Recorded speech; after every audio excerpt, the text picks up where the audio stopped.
Thanks, Deputy Speaker. The first duty of a government is to protect its citizens, and in particular its most vulnerable citizens, our children. In the course of my service in this place, I've met with people on the front lines of child protection work in various guises and sought to advance that work. People like the International Justice Mission, people like ICMED. I've met former AFP officers who've spent day after day having to watch child sex abuse materials online. I think of colleagues like the member for Fisher and the member for Flinders who've been at the forefront of debates about online child safety. I think about people like the member for Fairfax as well, who with the member for Fisher have supported Bruce and Denise Morecambe and the Daniel Morecambe Foundation. I think about the experience of the members for Wide Bay and Latrobe, sworn police officers, and hearing the stories of the member for Wide Bay particularly in going to child sex abuse cases and having to confront some of the worst people imaginable. I've repeatedly raised issues of child protection and child safety in this place. In the recent budgetary consideration in detail, I raised in the Federation Chamber, not in a political way, but a series of questions about whether, under the current implementation of the Hague Convention in this country, we are sending Australian children into harm's way to be abused, questions that the Attorney-General did not answer. When I was the Shadow Attorney-General, along with the member for Fisher, as we were Shadow Attorneys in succession, we moved private members' bills to increase the penalties for child sex abusers in the wake of scandals of paedophile rings in childcare centres and of people getting off with too light sentences for multiple child sex offences. So we moved a bill to address that, to have mandatory minimums for first child sex offences. And yet the government voted against bringing on that bill for debate. That's not because the government has brought on a subsequent bill to protect children, but it was because they didn't like the fact that it was us that were raising the issue. The Shadow Attorney-General, in August last year, along with the then Shadow Minister for Education, I called on the government to, within the year, implement the National Working with Children check because they said, no, it would be implemented in a longer period of time with that, and it just didn't seem right. But still we're waiting, and the National Working with Children check has not been implemented. So we on this side of the House are not going to take a lecture from those on that side about child safety. It was our side of the House that came up, that devised the National Centre for Countering Child Exploitation. It was our side of the House that's been the leader in relation to online safety. We built the global model for it. Every major protection that Labor now relies on was legislated by the Coalition. In 2015, we had a world first. We created the Children's E-Safety Commissioner, the first dedicated online safety regulator anywhere on earth. The world didn't lead us, we led the world, and other democracies are still copying the Coalition's model.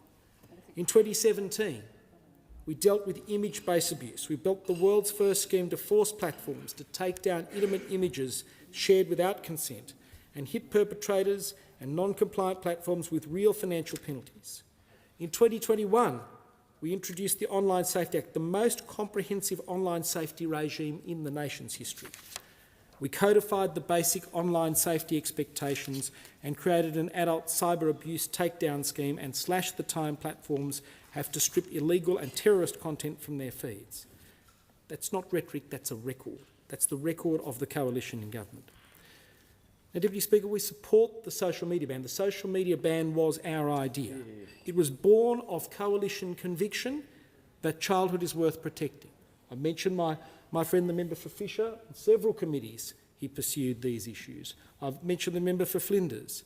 It was Peter Dutton when he was leader of the opposition, and it was David Coleman that first, as the Shadow Minister, that first suggested these ideas. In November 2023, a Coalition private members bill forced age verification onto the agenda. Labor knocked it back, then bowed to pressure and funded a trial in the 2024 budget. In June 2024, we pledged we would deliver an under-16 ban within 100 days. Only then did the Albanese government try and play catch-up. The 2024 ban passed with our support because we've been calling for it all along. But this is the issue. We have seen Labor's social media ban in place and we've seen it not be effective. What Labor is asking us to do now is not to subject the bill to the ordinary parliamentary processes. I sat here for the first 6 years of my parliamentary career on that side of the House. And again I heard Labor members standing on this side of the House calling on the then government to deal with legislation in the ordinary way and to subject it to ordinary parliamentary scrutiny. That is all that is proposed here. And the reason it is necessary in this case is because the Labor Party had fumbled the ball so badly in relation to the first tranche of this legislation. We need to have another go. We need to hold big tech to account, but we need to make sure that the measures that have been proposed are actually the right one. The E-Safety Commissioner's own March 2026 compliance update finds that 70% of children are still on social media. A landmark British Medical Journal study finds that 85% of under 16s are still logging in. Its verdict is that there's been limited implementation, incomplete compliance and substantial circumvention. It's in these circumstances that we cannot just simply wave a bill through, but we need to use the processes of the Parliament.